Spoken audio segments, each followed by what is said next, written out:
Hi to all, welcome to IIT foundation classes with Revathi. మనము ఇప్పటివరకు chapter 3 ratio and it's application మొత్తం complete చేసుకున్నాము. Ratio and అప్లికేషన్స్లో మనం ఏమేమి చూసుకున్నామంటే రేషియో అంటే ఏంటి, ప్రపోర్షన్ అంటే ఏంటి, వేరియేషన్ అంటే ఏంటి, ఇంకా మనము వాటి అప్లికేషన్స్ చూసుకున్నాము. ప్రాఫిట్ అండ్ లాస్, ఇంకా simple interest, time and work, time and డిస్టెన్స్లో మళ్ళీ రిలేటివ్ స్పీడ్స్, ట్రైన్స్లో, నెక్స్ట్ బోట్స్లో ఎలా ఉంటుంది, ఇవన్నీ చూసుకున్నాము. మనం ఒక్కసారి చాప్టర్ 3 మొత్తము ఏమేం పాయింట్స్ ఉన్నాయో ఒకసారి రివైండ్ చేసుకుందాము అన్నీ. ఇక్కడ ఫస్ట్ వన్ వచ్చేసి మనము రేషియోని ఎలా రిప్రజెంట్ చేస్తాము, A:B is same as A/B అని కూడా రిప్రజెంట్ చేయొచ్చు కదా. సో అదే పాయింట్ ఇక్కడ. Next comparison of ratios can be done by making the consequence equal. మనం కంపారిజన్ ఆఫ్ రేషియోస్ని ఎలా చేస్తాము, వాటిని ఈక్వల్ చేసి కంపేర్ చేస్తాం. ఇక్కడ చూడండి, if A:B equal to C:D అయిందనుకోండి, then A, B, C and D are in proportion అని అంటాము. If A, B, C, D are in proportion, then మనకి ఏంటి, product of extremes equal to product of means. So AD equal to BC అవుతుంది.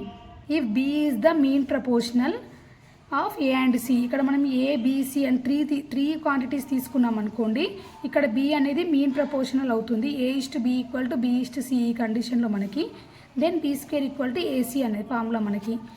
If X is proportional Y, అంటే X and Y రెండు ప్రపోర్షన్లో ఉంటే అప్పుడు మనకు X/Y ఈజ్ ద కాన్స్టెంట్ అని చెప్తాము. ఇప్పుడు if X is inversely proportional to Y, అంటే 1/Y అని రాస్తాము, then XY is the constant. ఈ Y అనేది ఇటు సైడ్ ప్రోడక్ట్ అవుతుంది అనమాట. క్రాస్ మల్టిప్లికేషన్ చేస్తే ఇక్కడ XY వస్తుంది. నెక్స్ట్ ఇక్కడ పర్సెంట్ మీన్స్ ఏంటి, మనకి పర్సెంట్ మీన్స్ పర్ 100 అని అర్థం. Next profit or loss percentage is always calculated and, మన ప్రాఫిట్ ఆర్ లాస్ ఏదైనా మనం పర్సెంటేజ్ కావాలంటే ఎలా క్యాల్కులేట్ చేస్తాము, కాస్ట్ ప్రైస్ పైన చేస్తాము కదా, అదే పాయింట్ ఇక్కడ. Discount is always offered on marked price. Discount అనేది మనకి ఎప్పుడైనా మనం మార్క్డ్ ప్రైస్ మీద తీసుకుంటాం అన్నమాట.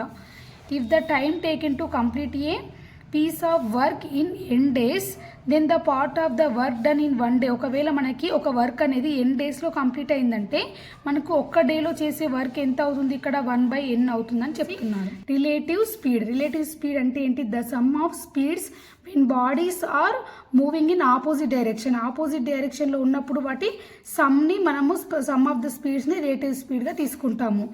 అదే ఒకవేళ మనకి రెండు సేమ్ డైరెక్షన్లో ఉన్నాయనుకోండి, అప్పుడు డిఫరెన్స్ ఆఫ్ ద స్పీడ్స్ తీసుకుంటాము. మనకి 1 km/hని మనం మీటర్/సెకండ్స్లోకి చేంజ్ చేయాలంటే 5/18 మీటర్/సెకండ్ని మనం మల్టిప్లై చేయాలన్నమాట. 1 km/h ఈక్వల్ టు 5/18 మీటర్/సెకండ్. 1 మీటర్/సెకండ్ నుంచి km/hలోకి మార్చాలంటే మనకి 1 మీటర్/సెకండ్ ఈక్వల్ టు 18/5 అని తీసుకోవాలి. 18/5 km/h. మనకి డిస్టెన్స్కి ఫార్ములా ఏంటి, distance equal to speed into time. Next average చేయాలనుకోండి, మనము వేటికైనా టూ ఆర్ మోర్ క్వాంటిటీస్కి యావరేజ్ చేయాలంటే ఎలా చేస్తాము, the sum of quantities divided by number of quantities, ఇది ఫార్ములా. నెక్స్ట్ పర్సెంటేజ్ ఇంక్రీజ్, మనకి ఏదైనా పర్సెంటేజ్ ఎంత ఇంక్రీజ్ అవుతుంది అనేది ఫైండ్ అవుట్ చేయాలంటే దీని ఫార్ములా ఏంటి, మనకి సపోజ్ రెండు వాల్యూస్ ఇచ్చారనుకోండి, గ్రేటర్ వాల్యూ ఒకటి, స్మాలర్ వాల్యూ. అలా ఉన్నప్పుడు మనం పర్సెంటేజ్ ఇంక్రీజ్ చేయాలంటే ఎలా చేస్తాము, greater value minus smaller value by smaller value or initial value. ఇక్కడ ఇనీషియల్ వాల్యూ ఏది ఇస్తే అది మనకి క్వశ్చన్లో ఎలా ఇస్తే అలా తీసుకోవాలన్నమాట. స్మాలర్ వాల్యూ ఇనీషియల్ వాల్యూ అని ఇస్తే ఆ వాల్యూని, greater value minus smaller value by smaller value into 100.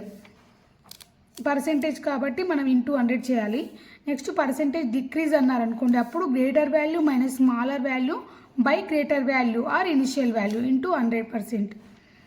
When S greater than C, S అంటే ఏంటి, మనకి సెల్లింగ్ ప్రైస్ అనేది కాస్ట్ ప్రైస్ కంటే ఎక్కువగా ఉందనుకోండి, అప్పుడు మనకి ఏమొస్తుంది, ప్రాఫిట్ వస్తుంది కదా. So profit equal to selling price minus cost price.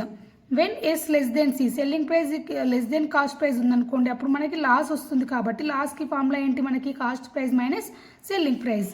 డిస్టెన్స్కి formula, distance equal to speed into time. Next average స్పీడ్ని ఎలా తీసుకుంటాం, యావరేజ్ స్పీడ్ని మనము speed equal to distance by time కాబట్టి total distance travelled by total time అని తీసుకుంటాము. Next ఇక్కడ ఇంట్రెస్ట్కి ఫార్ములా ఏంటి, మనకి PTR/100. P అంటే ఇక్కడ ప్రిన్సిపల్, T అంటే టైమ్, R అంటే రేట్ ఆఫ్ ఇంట్రెస్ట్. నెక్స్ట్ ఇక్కడ అమౌంట్కి ఫార్ములా ఏంటి, amount equal to principal plus interest, అంటే టోటల్ అమౌంట్ ఎంత పే చేస్తున్నాం అనేది ప్రిన్సిపల్ ప్లస్ ఇంట్రెస్ట్ రెండు కలిపి పే చేస్తాం కాబట్టి దీని ఫార్ములా ఇది. ఇక్కడ నెక్స్ట్ మనకి టైమ్ అండ్ వర్క్లో వస్తుంది ఈ ఫార్ములా M1D1/W1, అంటే ఇక్కడ M1 అంటే మెన్ అంటే ఎంతమంది పర్సన్స్ వర్క్ చేస్తున్నారని, D అంటే డేస్, W అంటే work, next equal to M2D2/W2. ఇక్కడ నేను చెప్పిన ఈ ప్రాబ్లమ్స్ అన్నీ మీరు ఖచ్చితంగా గుర్తుంచుకోవాలి. మనకి ప్రాబ్లమ్ సాల్వ్ చేసేటప్పుడు ఈ ఫార్ములాస్ అన్నీ యూజ్ చేసి చేస్తామన్నమాట. నెక్స్ట్ క్లాస్లో మనం ప్రాబ్లమ్స్ ఎక్స్ప్లెయిన్ చేసుకుందాము. Thank you very much.